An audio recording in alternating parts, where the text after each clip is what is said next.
오늘은 지난 시간에 이어서 7번째 이 나팔 재앙과 또 7 대접 재앙 사이에 기록된 내용 중에 또 한 부분을 봅니다.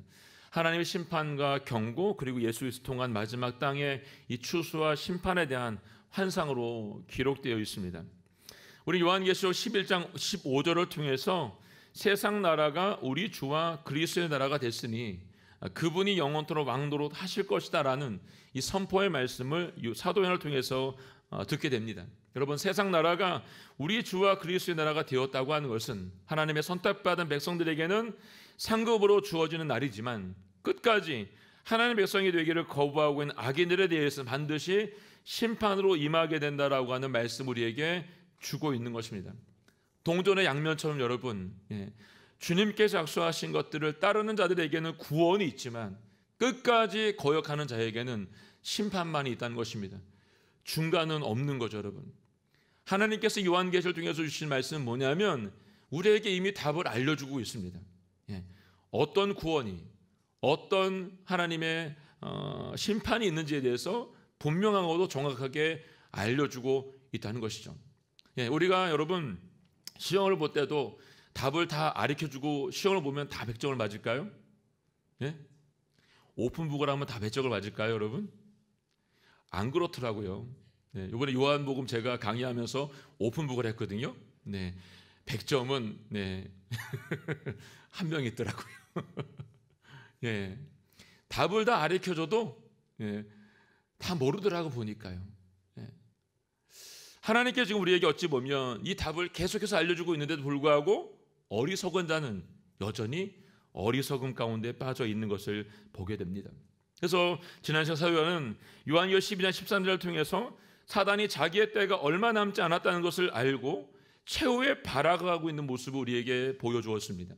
그리고 오늘 14장에서는 1절에서 5절을 통해서는 이마에 어린 양의 이름과 그분의 아버지의 이름을 쓴 14만 4천 명의 사람들이 어린 양이 서 계신 시온산 함께 서 있다라고 이야기하고 있습니다. 이들은 어떤 사람이냐면 여자들과 더불어 자신을 더럽히지 않은 사람들로 하나님과 어린 양에 대한 신앙의 정절을 지키고 우상 숭배와 배교를 하지 않은 사람들입니다. 그들의 입에서 거짓을 찾을 수 없을 뿐만 아니라 흠조차 찾을 수가 없다라고 이렇게 말합니다. 그리고 이들은 어린 양이 가는 곳이면 어디든지 따라가는 사람들이다라고 말하고 있습니다. 이들은 어디든지 따라갔답니다. 여러분, 우리는 때로는 이해할 수 없는 길을 갈 때가 있죠. 왜 이 길을 가야 되지? 라고 생각할 때가 있습니다. 우리가 다 따라갈 수 있으면 좋은데 다 따라갈 수 없는 그런 길을 갈 때가 더 많이 존재하고 있다는 것이죠.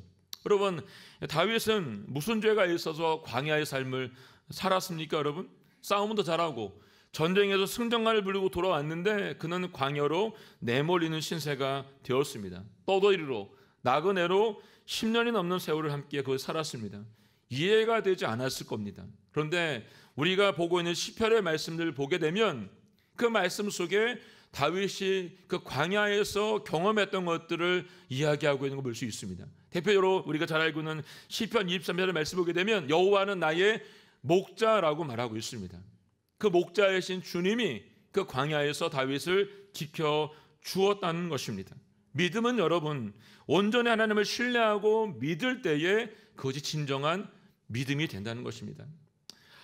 예수님께서도 아버지의 때가 임박함을 아시고 마태복음 16장 24절 25절 말씀에서 이렇게 제자들에게 가르치셨죠. 함께 읽어볼까요? 시작.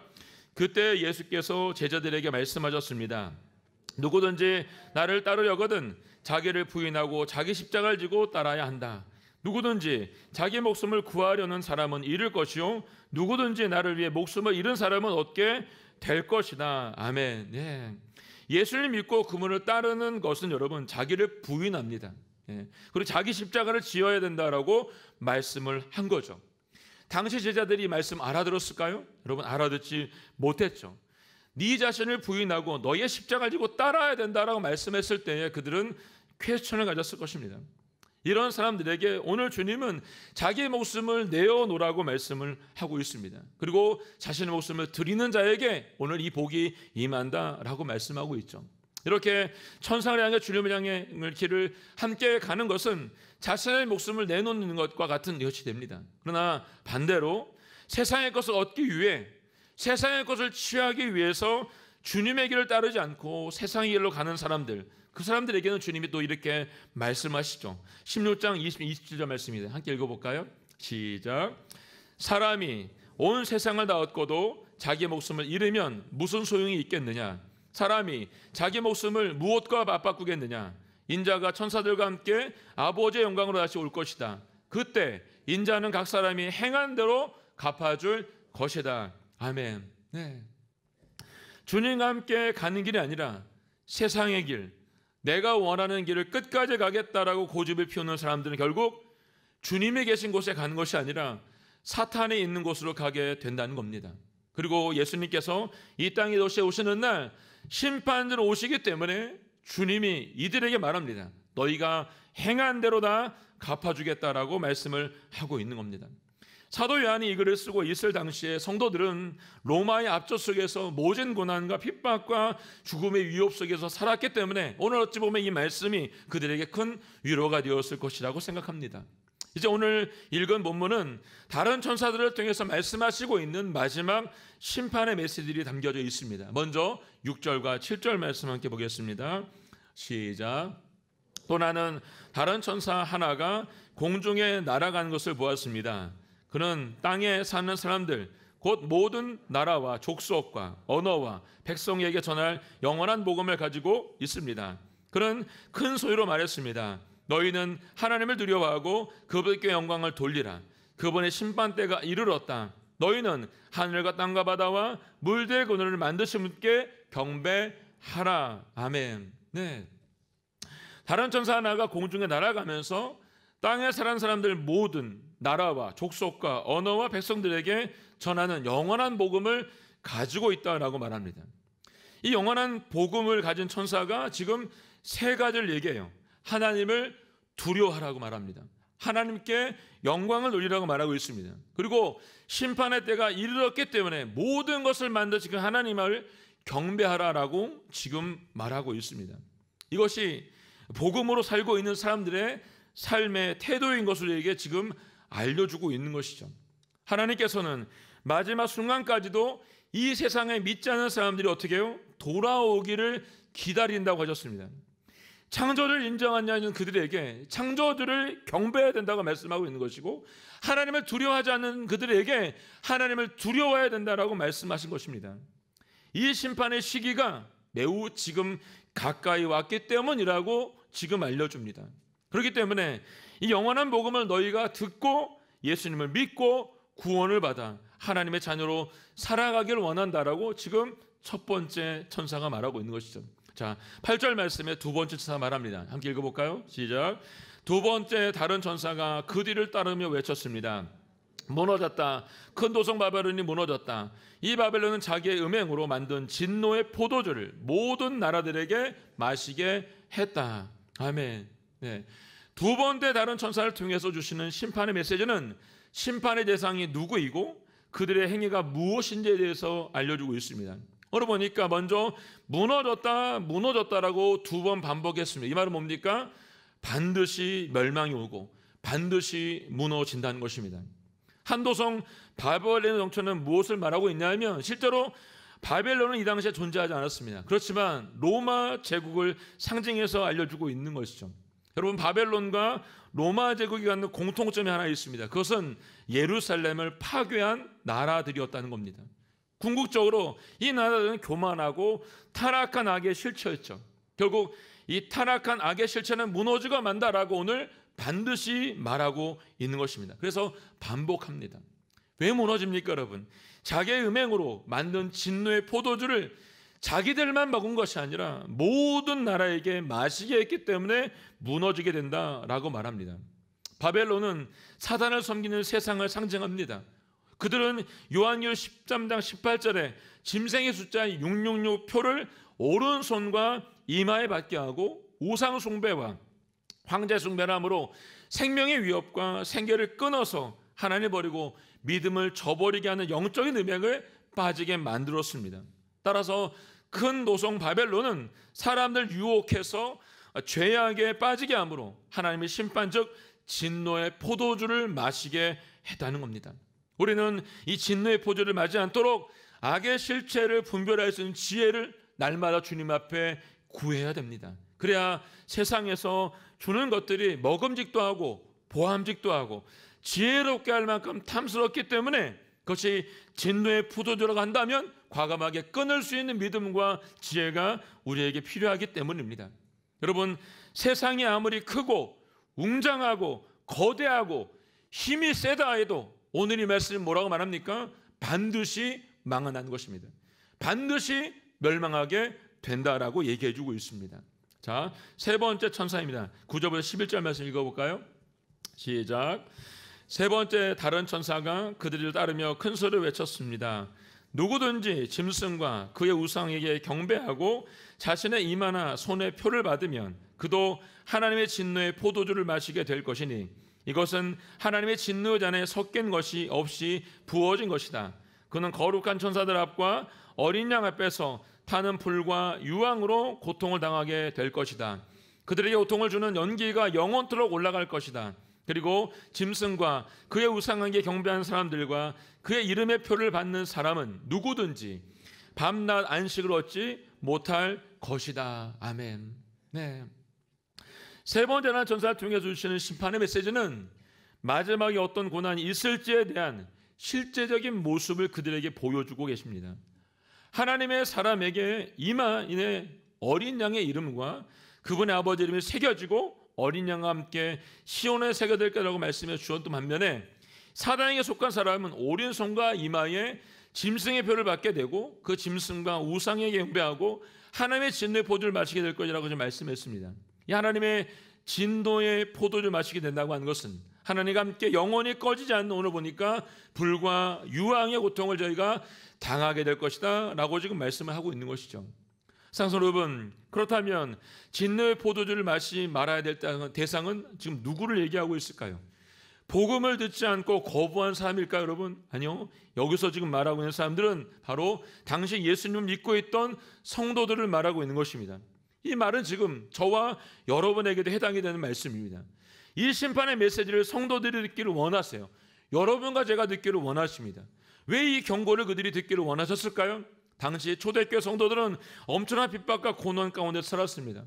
우상 숭배와 황제 숭배를 하지 않으면 먹고 사는 것에 문제가 있었기 때문에 그들에게 끊임없이 유혹과 그리고 끊임없이 미혹이 찾아왔었습니다. 그래서 조금만 딴 생각을 하고 조금만 그것을 벗어나면 곧 신앙을 잃어버릴 수 있는 세상 속에 살고 있었기 때문이라는 것입니다. 우리도 마찬가지죠, 여러분. 우리가 조금만 눈을 돌리고 세상 가운데 빠지게 되면 어떻게 될지 모르는 세상 가운데 우리 모두가 살고 있기 때문에 그렇습니다. 그래서 하나님께서는 불신의 대가가 무엇이고 하나님을 떠난 대가가 무엇인지를 오늘 분명하게 우리에게 말씀해 주고 계십니다. 우리가 믿음 안에 살아갈 때는, 여러분과 제가 믿음 안에 살아갈 때는 이 모든 심판이 우리와 아무런 상관이 없는 것처럼 봅니다.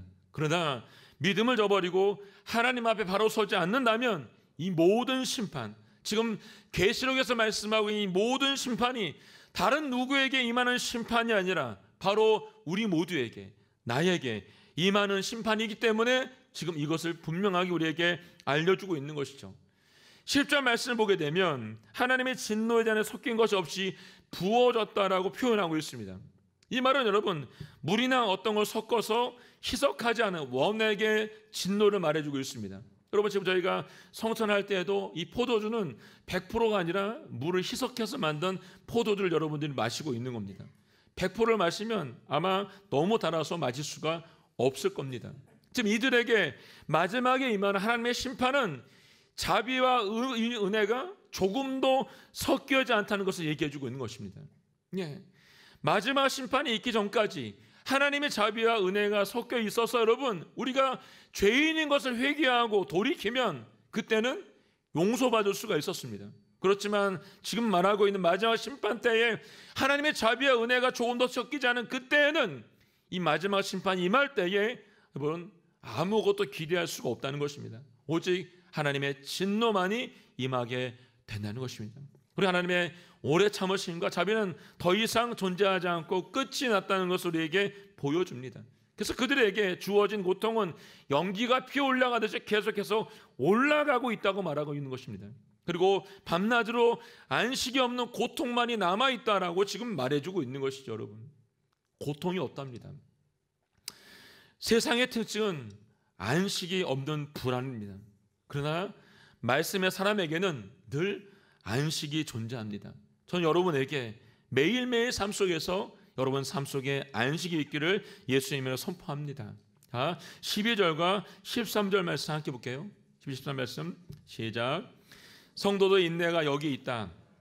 그들은 하나님의 계명들과 예수에 대한 믿음을 지키는 사람들이다.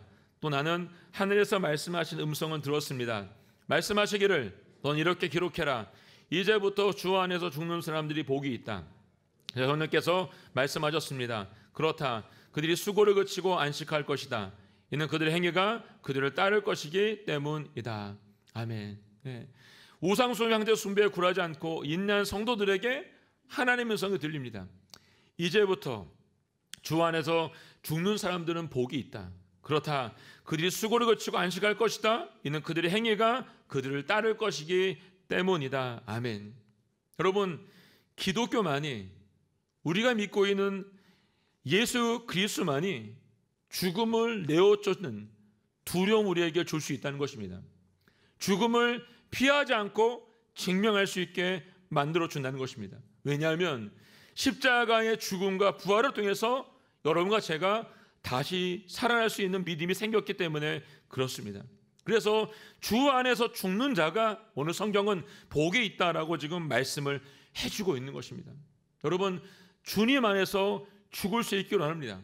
여러분의 수고가 하나도 땅에 떨어지지 않기를 원합니다. 여러분이 행한 대로 주님이 다 갚아줄 줄로 믿습니다. 그래서 주 안에 죽는 사람들의 수고는 하나님의 계명들과 예수님에 대한 믿음을 지켰기 때문이고 이들의 이 행위로 영원한 안식을 얻을 수 있게 되었다는 것입니다. 오늘 저와 여러분에도 끝까지 하나님의 계명과 하나님에 대한 믿음을 지키는 수고가 있기를 예수님으로 선포합니다. 이 심판의 선포가 여기서 멈춘 것이 아니라 보니까 한 걸음 더 나아가서 추수의 마지막을 우리에게 보여주고 있습니다. 14절 말씀입니다. 함께 읽어볼까요? 14절 시작. 또 나는 보았습니다. 흰 구름이 있고 그 구름 위에 인자 같은 분이 앉아 있습니다. 그는 머리에 금면류관을 쓰고 손에는 예리한 낫을 들고 있습니다. 아멘. 네. 먼저 13절 앞에 보니까 하늘에서 말씀하신 음성을 들었다고 말하고 있고 지금 14절에서는 또 나는 보았다라고 말하고 있습니다. 그 사도 요한은 이 자신의 생각이나 상상을 가지고 이 글을 쓰고 있는 게 아니라는 겁니다. 다시 이 편을 쓰고 있는 거죠. 또다시 하나님의 말씀을 들었고 또다시 내가 그 말씀을 보았다라고 지금 기록하고 있습니다. 그리고 인자 같은 분이 그곳에 있는데 그분을 내가 만나게 된 것이죠. 이분이 누구예요, 여러분? 예수 그리스도이시죠. 그분이 지금 머리에 금면류관을 쓰고 있고요. 손에는 예리한 낫을 들고 있다라고 말씀하고 있습니다. 여기서 예리한 낫을 들고 계시다라고 하는 것은 추수의 때가 임박했음을 보여주고 있는 겁니다. 그리고 이제 또 다른 천사가 큰 소리로 이제 외치는 것을 요한이 듣죠. 그 말씀이 15절과 16절에 나와 있는 말씀입니다. 함께 읽어볼까요? 시작. 그때 다른 천사가 성전에서 나와 구름 위에 앉으신 분께 큰 소리로 외쳤습니다. 주의 낫을 보내 추수하십시오. 추수 때가 이르러 땅의 옥실이 무르익었습니다. 그러자 구름 위에 앉으신 분이 그분의 낫을 땅에 던지니 땅이 추수됐습니다. 아멘. 네. 예수 그리스도께서 심판의 예리한 낫을 들고 계신 것을 본 다른 천사가 큰 소리로 외치죠. 주의 낫을 보내 추수하십시오. 추수 때가 이르러 땅의 곡식이 무르익었습니다 라고 지금 얘기하고 있습니다. 여러분 잘 보세요. 이 천사가 지금 어디서 나왔는지를 보세요. 이 천사가 여러분 15절에 보게 되면 성전에서 나왔다라고 말하고 있습니다. 성전. 성전은 하나님의 거룩한 제단을 의미하고 있는 것으로 추수에 대한 명령이 어디서 왔다는 겁니까? 하나님으로 비롯된 것을 우리에게 알려주고 있습니다. 여러분 본전에 나타나고 있는 추수의 비유는 성경에서 하나님의 심판을 의미하고 있죠. 특별히 구약 성경에서는 바벨론을 심판할 때 사용하셨고 여러분 신약 성경에서는 예수님께서 최후의 심판에 추수의 비유를 통해서 말씀해 주었습니다. 우리에게 말씀하신 것처럼 여러분, 그 날과 그 시간은 아무도 모른다고 했습니다. 하늘의 천사도 모르고 아들도 모른다고 했습니다. 누구만 압니까? 오직 아버지만 아신다고 말씀하신 것처럼 이제 그 때가 찾아 하나님께서 그 성전에서 천사에게 심판의 임무를 성자 예수님께 전달하라고 말씀한 것입니다. 이제 아버지로부터 그 날과 그 시간을 전달받은 주님께서 들고 있던 예리한 낫을 어떻게 하십니까? 던지시고 추수를 시작하십니다. 밭에 곡식이 익으면 농부는 정확하게 추수를 시작합니다. 곡식이 익었는데도 그냥 두는 농부는 어디에도 없습니다. 땅을 갈아서 씨를 뿌리고 싹이 트고 또 물을 주고 김을 메어서 곡식이 무르기까지 농부는 그것을 오랜 동안 기다립니다. 그것이 농부의 마음입니다. 예수님께서 다시 오셔서 추수하시는 날도 심판하시는 그 날도 이와 마찬가지라는 것이죠. 하나님 아버지께서 말씀하신 마지막 날이 오자 주님께서 심판해 주러 낫을 들고 임하셨습니다. 그리고 주님께서 친히 낫을 휘두르심으로 이 땅의 모든 곡식을 거두어 들이십니다. 이날 주님의 심판을 피할 수 있는 사람은 아무도 없습니다. 여기는 저와 여러분 모두가, 이 땅에 살고 있는 70원 모두가 대상이라는 것입니다. 그래서 예수님께서 마태복음 3장 10절에서 분명히 우리에게 이렇게 말씀해 주었습니다. 함께 읽어볼까요? 시작. 그분이 손에 키를 들고 타작말당을 깨끗이 좋은 곡식은 모아 창고에 두고 쭉종이는 꺼지지 않는 불에 태우실 것이다. 아멘. 여러분, 그 날이 오면 키를 드신 주님께서 타작마당을 깨끗하게 하십니다. 그래서 어떻게 하십니까? 좋은 곡식은 모아서 창고에 두지만 쭉정이는 꺼지지 않는 물 속에 태운다고 말씀하십니다. 그곳은 여러분 죽고 싶어도 죽을 수가 없는 곳입니다. 우리가 살고 있는 지금이 곧 이 말 추수의 때와 같다는 것을 여러분 잊지 마시기 바랍니다. 계속 말씀을 계속해서 우리가 보고 있는 것처럼, 답을 알려고 있는 것처럼 이것을 잊지 말라는 것입니다. 그리고 언제든 예리한 낫을 준비하고 계신 주님을 기억하고 살아가기를 원하십니다.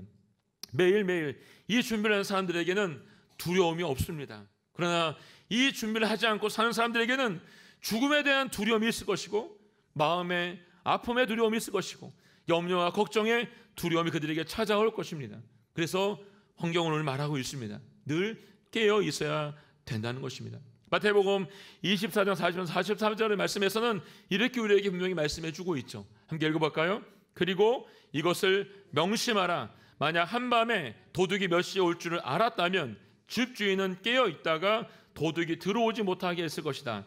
그러므로 너희도 준비하고 있어야 된다. 생각지도 않은 시간에 인자가 올 것이기 때문이다. 네, 준비하고 있어야 합니다. 생각지도 않은 그 시간에 인자가 오기 때문입니다. 여러분, 이 말씀을 믿는 사람이라면 우리의 삶을 어떻게 해요? 적당히 놀면서 살아서는 안 된다는 것입니다. 언제 예수님이 올지 모르기 때문에 하루하루를 최선을 다해서 살아야 된다는 것입니다. 어떻게 여러분 세상과 타협하면서 양다리 거치면서 적당히 믿음의 생활을 할 수 있겠습니까? 사랑하는 여러분, 이 시간 하나님께서 여러분에게 원하시는 믿음은 우리의 마음속에 있는 내 믿음을 말하는 것이 아닙니다. 우리를 하나님 나라로 인도하는 믿음은 우리의 삶을 통해 나타나는 열매 맺는 믿음을 얘기해 주고 있습니다. 성령의 기름을 준비했던 다섯 처녀와 같이 매일매일 나 자신을 점검하고 성령의 기름을 준비하는 삶을 살아낼 때에 비로소 그 주님을 맞이할 수 있는 신부가 될 수 있다는 것입니다. 이제 마지막 심판의 날이 주님을 거부하는 자들에게 임하게 되는 것을 17절부터 19절 말씀에 기록되어 있죠. 함께 볼까요? 시작. 다른 천사 하나가 하늘에 있는 성전에서 나왔는데 그도 역시 예리한 낫을 들고 있었습니다. 또 다른 천사가 제단에서 나왔는데 그는 불을 다스리는 권세를 가지고 있었습니다. 그가 예리한 낫을 든 천사에게 큰 소리로 외쳤습니다. 너의 예리한 낫을 보내어 땅의 포도송이를 거두어라. 땅의 포도들이 무르익었다. 그러자 그 천사는 땅 위에 낫을 던져 땅의 포도를 걷어 하나님의 진노의 큰 포도주 틀에 던졌습니다. 아멘. 네. 이번에 다른 천사가 하늘에서 있는 성전에서 나왔다라고 말합니다. 15절과 마찬가지로 하나님으로부터 심판의 세명을 받았다는 것을 암시하고 있는 거죠. 그리고 또 다른 천사가 불을 다스리는 권세를 가지고 있다라고 하는 것은 제단에 금 향로로 드렸던 성도들의 기도에 대한 응답인 것을 볼 수 있습니다. 최종적으로 하나님께서는 이 심판을 그들의 기도 가운데 응답으로 주어주겠다는 것 또한 암시해서 알려주고 있는 것이죠. 이제 이 심판의 사명을 전달받은 이는 또 다른 천사가 어떻게 합니까? 땅 위에 낫을 던져서 포도를 거둬들이고 있습니다. 여기서 포도송이는 9절에 11절에 기록되었던 짐승과 그 우상에 경배하고 이마와 손에 표를 받은 자를 얘기합니다. 곧 하나님을 대적하고 세상의 온갖 죄악에 빠지게 살 수 있도록 만들었던 자들이죠. 그들은 하나님을 경외한 사람들을 미혹해서 하나님의 진노의 포도주를 마시게 한 자들입니다. 그리고 땅에 포도주를 무르익었다라고 하는 것은 악한 자들의 불신과 죄악이 절정에 달았다는 것을 말씀하시므로 성도들의 부르짖음이 하나님께 이제 상달이 되어서 최후의 심판이 임박했다라고 하는 것을 다시 한번 알려주고 있는 것입니다. 우리는 여러분 구약 성경 곳곳에서 이 죄악이 무르익었다는 표현을 종종 만날 수 있습니다. 우리가 지난 교티를 보면서도 민수기에서도 보았습니다. 그리고 이 무르익었다는 표현을 통해서 볼 때마다 그 장소에 임었던 이 무르익음이 하나님의 혹독한 심판으로 나타나는 것도 보았습니다. 여러분 노아의 홍수 시대에도 이 무르익음 때문에 온 땅이 홍수로 멸망을 당했습니다. 소돔과 고모라 땅에 불과 유황으로 임하였습니다. 모세와 아론을 거역했던 지난주에 봤던 민수기 말씀을 통해서 땅이 갈라진 심판을 통해서 우리에게 다시 한번 보여주었습니다. 지금 우리가 살고 있는 이 시대를 보면서 여러분 어떤 마음이 드십니까? 하나님의 이름을 망령되이 여기는 자들이 너무나도 많은 세상 속에 우리가 살아가고 있습니다. 하나님을 거역하는 자들, 하나님 없다고 말하는 자들 가운데 우리가 살아가고 있습니다. 심지어는 예수를 믿는 자들을 핍박하고 어려움 가운데 빠지는 세상 가운데 우리가 점점 더 깊이 살아가고 있다는 것입니다. 우리 모두가 오늘 말씀을 통해서 반드시 기억해야 되는 것이 있습니다. 그것은 추수의 때가 다가오고 있다는 것입니다. 그것이 아주 가까이 와 있다는 것이죠. 우리의 피부로 느껴질 만큼 예리한 낫을 가진 주님께서 성전에서 나와 아버지 명령을 전달할 날이 임박했다는 것입니다. 언제인지 우리는 알 수 없지만 하나님의 심판이 곧 오게 될 것입니다. 하나님의 진노의 큰 포도주들에 던져지기 전에 여러분과 제가 이 땅에 있는 자들이 회개하고 돌아올 수 있기를 주님은 원하십니다. 노아와 같이 믿음으로 배를 준비할 수 있기를 주님은 또한 원하십니다. 오늘 사도 요한을 통해서 보여주시고 말씀하신 추수의 환상은 신속하게 반드시 임하는 것을 보여주었습니다. 우리 모두가 이 날을 잘 준비할 수 있기를 원합니다. 그리고 무엇보다 우리 주변을 돌아볼 수 있기 원합니다. 아직도 예수님 보는 사람들에게, 친구들에게, 이웃들에게 여러분 거듭한 부담을 가지고 나아갈 수 있기를 원합니다. 세상이 온탁하고 어둡고 그들이 내 편이 아니라고 해도 여러분 불안과 원망을 갖는 것이 아니라 여러분 부활의 주님을 기억하고 내가 받은 은혜를 기억할 수 있기를 원합니다. 그리고 다시 오실 주님을 바라보고 믿음의 길 가운데 나아갈 수 있기를 주님의 이름으로 축원합니다. 여러분 바울은 어떤 마음이었을까요? 바울은 여러분 유대인들에게 자기 동족에게 이런 애끓는 마음이 있었습니다. 빌립보 3장 17절로 21절 말씀 함께 보고 말씀 오늘 마치도록 하겠습니다. 함께 읽어보겠습니다. 시작. 내가 여러분에게 여러 차례 말했던 것처럼 지금도 눈물을 흘리며 말하지만 많은 사람들이 그리스도의 십자가의 원수로 살아가고 있습니다. 그들의 마지막은 멸망입니다. 그들의 신은 패요, 그들의 영광은 자기의 수치에 있으며 그들은 땅의 것을 생각하는 사람들입니다. 그러나 우리의 시민권은 하늘에 있습니다. 우리는 그곳에서부터 구원자 곧 주 예수 그리스도를 기다립니다. 그분은 만물을 그분에게 목종시킬 수 있는 능력으로 우리의 천한 몸을 그분의 영광스러운 몸과 같은 형상으로 변화시켜 주실 것입니다. 아멘. 바로 애끓는 마음으로 눈물을 흘리면서 말하고 있습니다. 그리스도의 십자가의 원수로 살아가지 말라고 말하고 있습니다. 마지막은 멸망이기 때문이죠. 우리 주변을 돌아보시고 우리가 함께 기도하고 이 거룩한 부담감으로 눈물로 함께 기도할 수 있기를 원합니다. 손가락질 하는 것이 아니라 우리가 애통해함으로 이 나라를 위해서 우리의 가정을 위해서 우리들의 교회를 위해서 회개하고 기도할 수 있기를 원합니다. 함께 찬양하고 기도하도록 하겠습니다. 오늘 찬양은 송축해 내 영혼 내 영혼 오직 주님을 바라보는 이 마음을 함께 이 찬양 드리도록 하겠습니다. 송축해 내 영혼 내 영혼아 거룩하신 이름 이전에 없었던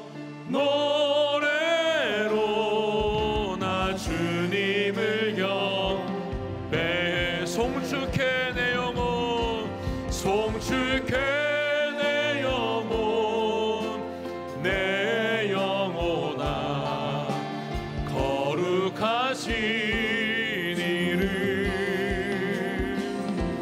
이전에 없었던 노래로 나 주님을 경배해 해가 뜨는 새 아침 밝은데 이때 다시 주님 찬양 무슨 일이나 어떤 일이 내게 놓여도 저녁이 올 때 나는 노래해 아멘 송축해 내 영혼 내 영혼아 거룩하신 이름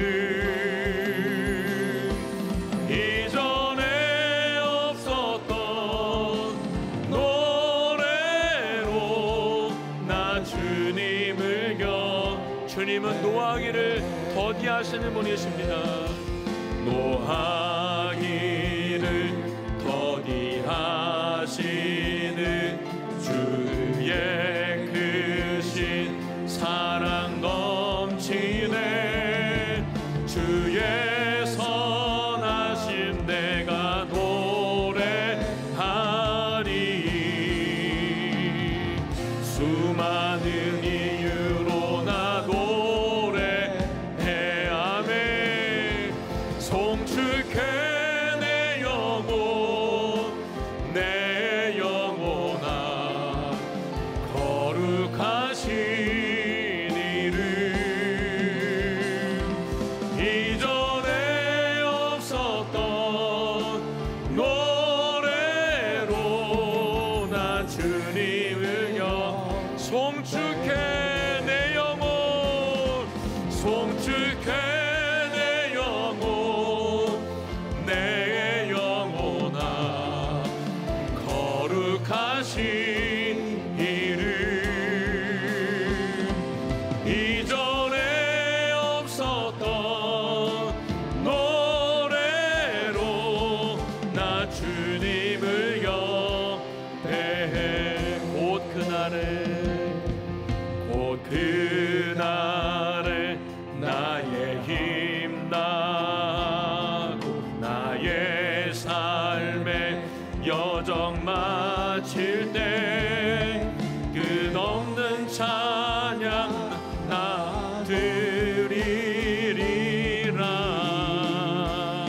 수많은 세월 지나 영원히 아멘 송축해 내 영혼 내 영혼아 거룩하신 이름 이전에 없었던 노래로 나 주님을 송축해 내 영혼아 송축해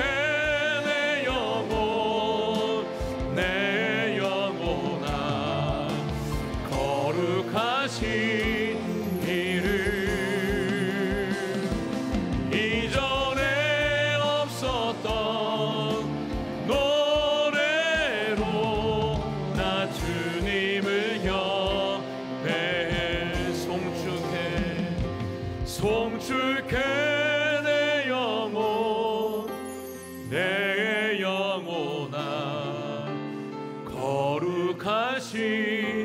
이를 이전에 없었던 노래로 나 주님을 경배해.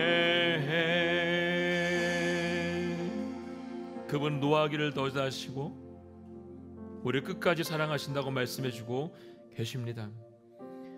오늘 요한계시록 14장을 통해서 마지막 끝이 어떻게 됐는지를 다시 한번 정확하게 말씀해 주었습니다.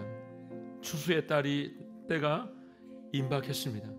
주님의 심판의 때가 임박했음을 기억하는 인생이 되기를 간절히 소원합니다. 우리 하나님 아버지, 매일매일의 삶 속에서 하나님 아버지 성령의 기름을 준비했던 다섯 처녀와 같이 한순간도 놓치지 말고 주님과 함께 예배함으로, 주님과 함께 동행함으로, 주님 앞에 엎드려 기도함으로, 회개함으로 아버지 하나님 성령의 기름을 준비하는 아버지의 삶 될 수 있도록 도와주시길 간절히 소원합니다. 하나님 아버지, 우리의 기름만 준비하는 것이 아니라 아직도 구원받지 못한 우리 이웃들에게, 우리 가족들에게, 우리의 하나님 아버지 친구들에게 이 복음을 전할 수 있도록 도와주시길 원합니다. 그래서 마지막 주님 오셨을 때에 잘했다 칭찬받는 주님의 종 될 수 있도록 아버지 붙잡아 주시고 인도하여 주시옵소서. 하나님 아버지, 우리가 주님 한 번을 붙잡을 수 있도록 도와주시고 끝까지 충성되게 이 일들을 감당할 수 있도록 아버지 도와주시고 인도하여 주시옵소서. 주여 아버지 고백하며 기도하며 나아가겠습니다. 주여, 하나님 아버지, 주님의 말씀대로 살아갈 수 있는 내가 우리 모두 가운데 있도록 아버지 도와주시기를 원합니다. 하나님 아버지, 오직 주님 안에 있도록 아버지 도와주시옵소서. 주의 말씀 안에 있도록 아버지 도와주시기를 원합니다. 성령의 은혜가 우리 가운데 부어지게 하여 주시옵소서. 말씀의 은혜가 우리 가운데 부어지게 하여 주시옵소서. 하나님 아버지, 이 마지막이 점점 가까이 왔음을 말씀해주고 있으며 우리에게 답을 알려주고 계신 주님 아버지, 이 말씀을 끝까지 우리 마음 가운데 새길 수 있도록 아버지 도와주시고 하나님 아버지 성령의 기름을 준비했던 다섯 처녀와 같이 마지막 순간 하늘의 문이 열리고 주님이 이 땅에 임재하셨을 때에 하나님 아버지 준비된 자로구에 설 수 있도록 아버지 도와주시고 인도하여 주시기를 원합니다. 하나님 아버지, 우리 가운데 속해 오시옵소서. 우리의 삶 가운데 왔는 일을 하여 주시옵소서. 주님 한 번만을 바라보며 끝까지 순종할 수 있도록 저희의 삶에 온전히 주님이 주인 되어 주시옵소서. 내 삶의 모든 것이 주님의 것이오니 아버지 마음껏 사용하여 주시옵소서. 감사합니다. 하나님 아버지, 포도주 틀에 그 모든 것들이 쏟아져서 하나님 아버지 흘러나가 말들의 굴레까지 닿았다고 했습니다. 팔레스타인의 모든 지역 가운데, 이 땅의 모든 지역 가운데 이 피가 흘러넘친다고 말씀해 주었습니다. 마지막 때에 하나님 아버지, 이것을 피할 사람은 아무도 없습니다. 그렇지만 오늘 주님 주신 말씀처럼 성령의 이름을 준비하고 하나님을 맞이할 수 있는 준비가 되었다고 한다면 우리가 반드시 주님 안에 있을 줄로 믿습니다. 하나님 아버지, 계속해 들려주고 있는 요한계시의 말씀을 통해서 아버지 답을 주고 계시오니 이 말씀 앞에 엎드릴 수 있도록 도와주시고 깨어있을 수 있도록 도와주시고 성령 충만할 수 있도록 도와주시고 날마다 회개함으로 주님의 뜻을 구하는 내가 우리 모두 가운데 있도록 도와주시기를 간절히 원합니다. 하나님 아버지, 우리 모두를 살려주십시오. 주님 안에 있도록 도와주시고 이 나라도 살려주시고 이 땅의 교회도 살려주시고 우리 가정도 살려주시기를 간절히 소원합니다. 하나님 아버지, 마지막을 준비하는 신부처럼 오직 주님만을 바라보는 하나님의 사람으로 우리 모두가 잘 준비될 수 있도록 사용하여 주시옵소서. 감사와 찬양을 주님께 드리며 예수님의 이름으로 기도하였습니다. 아멘.